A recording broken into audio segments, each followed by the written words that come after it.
My correct person, good morning, good afternoon, good evening, depending on the time when this video take reach you. I welcome you to Famous Blog, and we bring you Open Heavens Daily Devotional in Pidgin English for Monday, will be the 23rd day of September 2024.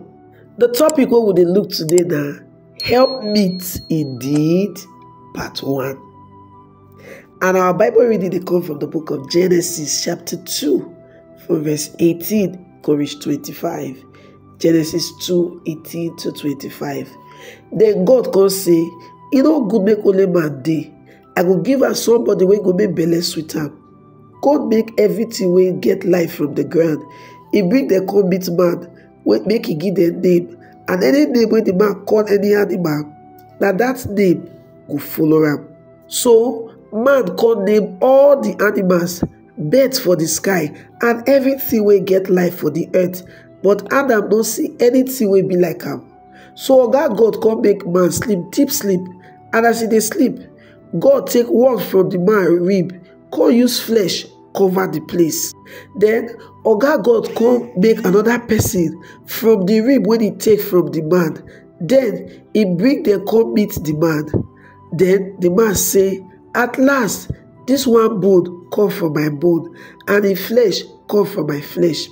I go call am woman, because God make am from man. That's not the reason why man must leave his papa and mama, come go stay with his wife, and the two go become one. The man and the wife no wear anything for body, but shame no catch them at all. Our memory verse for today, and from the same Genesis chapter 2 verse 18. We go read that together. I go read, you go read after me. Then God can say, good make only man dey. I go give her somebody wey go make belle sweet am. Make we enter the message for today. But before we start, don't forget to like this video, subscribe to this channel, and turn on the notification bell.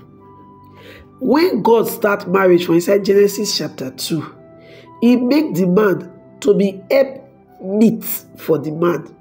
Wetin the mean be say, the woman work na to dey help the man to do wetin God don call am to do. However, for one reason or the other, some women not be real helpmeet to their husbands, and this one it dey cause problems for their homes. First, woman no go fit help her husband beyond her power. For example, if the husband a businessman wey dey earn millions, he is supposed to raise his wife to the level where she go dey earn hundreds of thousands at least. For that level, she go fit probably understand the kind of business wey they do more, and go fit help her better. However, if she dey earn below that one, when need for her to help come, she go dey unable to do any better thing for the man, even though say she dey willing to help. As pastor, if you fit pray for 6 hours at a stretch, you need to train your wife to fit pray for at least 4 hours. This way, the day you need prayers, she go stand in the gap for you to a very reasonable level.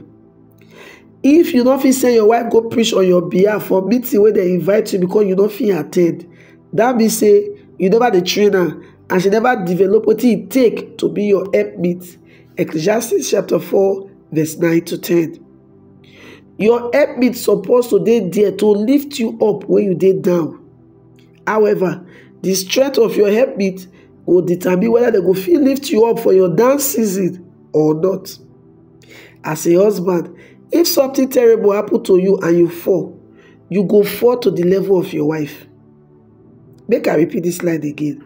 As a husband, if something terrible happen to you and you go fall to the level of your wife. She go fit only catch you at the level where she dey stand financially, spiritually, and otherwise.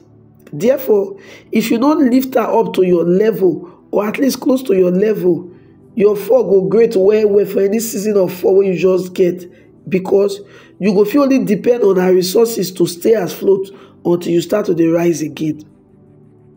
As a husband, you go remember say you supposed to empower your wife to become the helpmeet to you indeed, and you go do am to the level where you dey, or close to the level where you dey.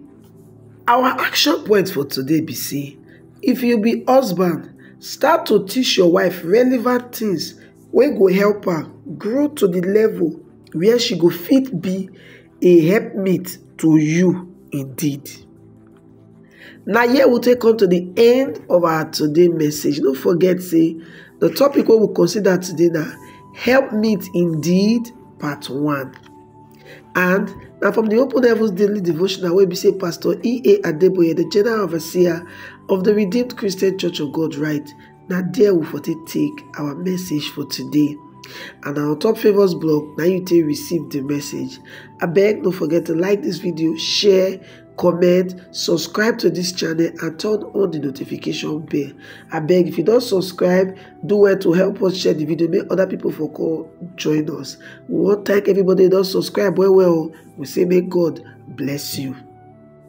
The Redeemed Christian Church of God Youth and Young Adult Affairs, they invite you to the International Youth Convention 2024, where they take place from on the 30th of September to 4th of October 2024 for inside the Redemption City of God.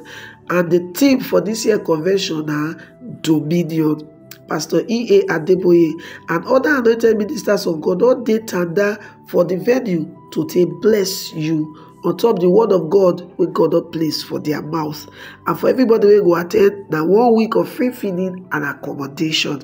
So if you want attend, you go do well to register with the barcode wey dey show for your screen right now and click say you want attend physically. But in case you want watch online, you go fit watch am for Dove Television and also for Holy Ghost TV for your smartphones, or if you watch am on top your decoder for Dove Television.